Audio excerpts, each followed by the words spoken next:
now going to talk about what is the alternative.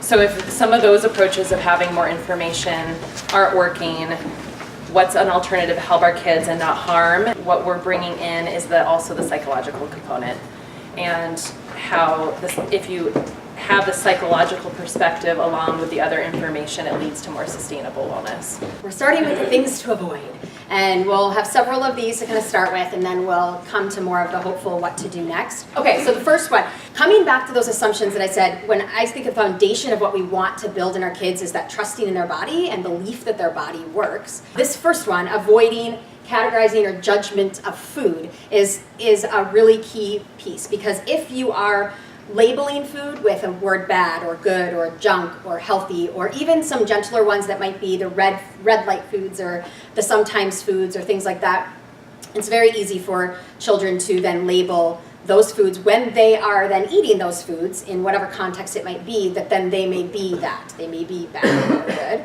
And then not being able to listen to their own body about what might feel comfortable and what might be their needs being met. And I think when I mentioned that diet mentality slide with some of those spirits of what we kind of see in our culture mainstream, I think what we hear from adults definitely is sort of a cycle of eating, judging oneself or judging the food, and then distressing about that, and kind of this eat, judge, distress cycle. And that is what we can create. If we give these categories to these kids, I think they can do that same thing. They can eat it and they can judge the food and then themselves, and lead to distress about their own self-worth and who they are and how might somebody perceive them if they have some sort of food in their lunchbox that so-and-so, somebody sent with them, because of the kind of inciting that guilt and that shame. Ultimately, we're desiring to neutralize food and give a message that all foods are fit, and we'll talk about that. And I just want to make a point, not all kids would necessarily do that, and I think you were going to say this later, Yeah. but I feel like I want to fine. just say it, is paying particular attention to kids that are on the more sensitive end of the spectrum, that kind of have more of that reading into things and higher sensitivity. I think this is going to be more concerning for those kiddos. Mm-hmm. I mean, some kids it might just roll off them, but.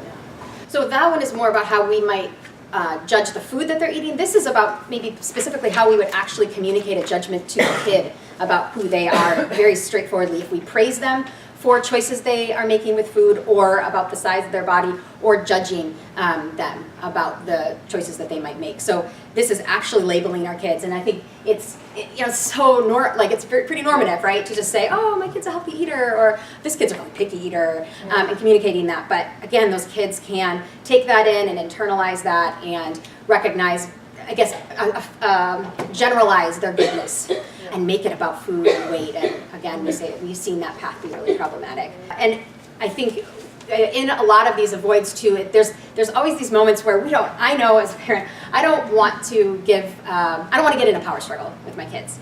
And food is one of those places that they can easily do that, because it's really accessible to them. It happens often. They can see if we have emotional rise and fall in the way that we react to different foods, or how they're reacting to foods. They're going to see that, and they might, if they're in tune with that, they're going to jump on that and see, oh, okay, Mom really wants me to eat that, so okay, I'm not going to do that. And how they're going to then play on that to get more of that interaction. Another thing to avoid, I think, is the inciting shame or fear. Coming back to what we said, none of us as parents want to do that, right? We never want for our kids something we would do to lead them to feel shame or fear. But sometimes when we are maybe in a well-meaning way wanting to try to teach them something about food, like this: if you don't eat your meat, you won't grow. So what's that? The positive of that is you're saying protein builds strong bone, or it builds lots of muscle in your body and allows for you to grow. That's the positive of it. But when we give a message like that, it can bring in a fear. And really the opposite of that, trust, is fear. So we really want to instill trust, not the fear. We as parents, we all have our own history and present relationship with food and our bodies. And so we each come into our parenting relationships with beliefs about food and values about food, and that is just the reality. And so and we'll talk about this, but it's how do we then educate our kids, or how do we teach them, and what's the best way to do that? Because if what our normative culture is a lot around that fear and the shame, this one, I think, we eat those desserts, you'll get fat. That's a pretty normative belief. And so if that's your fear, it's going to be hard to not protect your kids from that. You don't want them to do that. And so you bring it in. But I think it's important. We don't want to scare our kids around food. We want them to have a lot of trust and openness and joy around food. Another avoiding is not to pressure, bribe, and she was alluding to this, I guess, too, but pressuring, bribing, or rewarding kids. Those of you that have been with my son Colin, when he tries new foods, it's a very interesting experience usually. So he's usually pushes my 4-year-old right now, but he's done this for pretty much, he's especially a kind of just emotional kid. He has a lot, he's, I think, more a sensitive kid. So he's gonna push the food away, he's gonna pinch his nose, he's gonna get at the table, you know, very expressive about this new food and the rejection of it. If I give him the option of just eat 3 bites, eat 4 bites, and I'll give you TV, I haven't ever done it, so I don't know, but I'm pretty positive he'd do it because TV works. Any device, any screen time would work. But I'm so like sometimes I have to turn around and be like, no, don't reward with the food. Don't pressure with that, because I know it would work. And I'm frustrated that he didn't eat this beautiful dish that my mother and Nanny made last night, right? Like frustrated, right? So I just want to show that it's really frustrating. But one of the most important things with our kids is that there is a season. I have an 11-month-old and he's in it, really, that food acceptance skills that we learn as a baby, and it's maybe more socially acceptable as babies when they put it in their mouth and they spit it out. And you think a 4-year-old shouldn't have to do that anymore, but the reality is they're still building food acceptance skills. So that ability to feel comfortable with the food around them, to take in and notice what they're comfortable with and make their own decisions based on what their body's telling them and their own experience of it. And so when we interrupt and we pressure or we bribe or we give them an opinion about what they should or shouldn't do with that food on their plate, it does interrupt their own process with that, and it takes a ton of patience. So avoid fat is bad messaging. So this is really related to the health at every size philosophy. So believing that weight is not linked to eating and exercise behaviors is where this is coming from, but that obviously is not the societal beliefs. I mean, the question I would pose in this is just how are we linking weight in that way, and how are we talking about it to our kids? How are we talking about it to each other? What are they hearing about that? What kind of connections are we making between weight and food and exercise behaviors? Like one of the questions that we even thought to pose, you know, what are assumptions you have just seeing Julie and I about potentially our relationship to food and exercise based on our shape? And if we were much larger presenters, what would you have walked in assuming about our relationship to food and exercise, right? Like we come with these biases, and yet we would believe that a lot more about our shape has to do with genetics and just how we're created to be. We believe that our body works in such a way that we do have a place it wants to land. And yes, we see that people can manipulate their shape, but the sustainability of manipulating shape doesn't work often. It's very rare, and so our body wants to land in a certain place.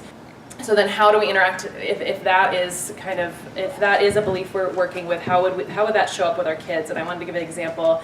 Just I want to say 4 days ago or something. It was within the last week. Sophia made some comment about her friend at school and how his mom was large. And I don't know if she was necessarily talking about in reference to me, but she just said, his mom's large. And I'm like, you're right, she's large.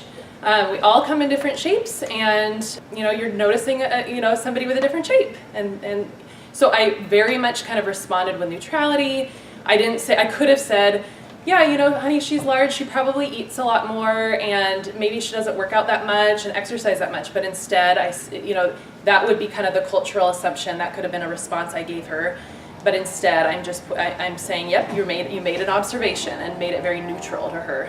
And you'll see some kids' books in the back too of like, if you think about some of the classic Curious George books or some of the old literature, that's some of the neutrality around size, just big, little, fat, thin, and just how now you wouldn't see that in current literature because of being. Yeah. Now we're getting into the modeling and what we do as parents. I want to refer to an article on the back table from Real Simple. There was an article recently that I found I really actually liked around modeling. And research shows that the impact of indirect comments has almost just as much of an impact as direct comments. So often a parent will say, well, gosh, I've never said anything negative about or made judgments around my kid's shape. But what we find, and we hear all the time too from clients, is what they pick up from the indirect comments. what is mom and dad saying about their own bodies? What are they saying about each other's? What is dad saying about what he's attracted to? What does he look at? Kids are picking up on those, and I think probably more and more as they get older. What do my parents value?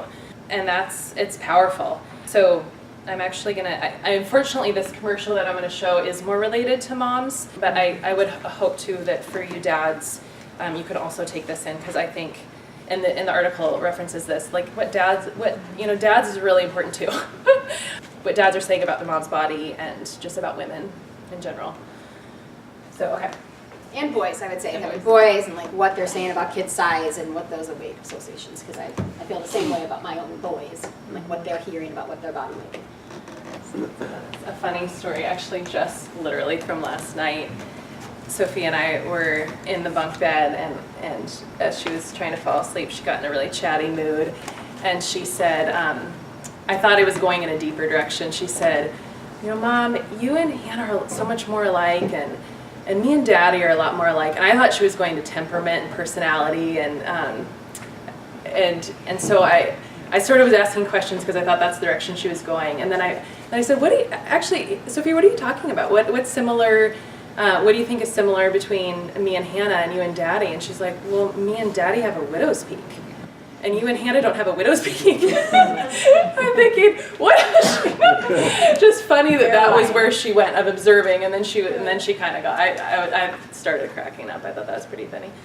And then she talked about her noses and her eyes, and I'll get to that about just what kids are trying to figure out when they're making comments about their bodies. I think it's so common for women to connect over, and men maybe about exercise, and women with negative body comments, or talking about one's body or exercise or what they're not happy with. I mean, it's such a common way for women to connect, and I guess just to exhort the challenge of like, do we need to do that for connection, and what is that really giving in terms of building intimacy and connection, which we ultimately long for. And I think it goes back to that first thing I posed, is we ultimately want to find worth and value, and is that really creating that by connecting over negative body image.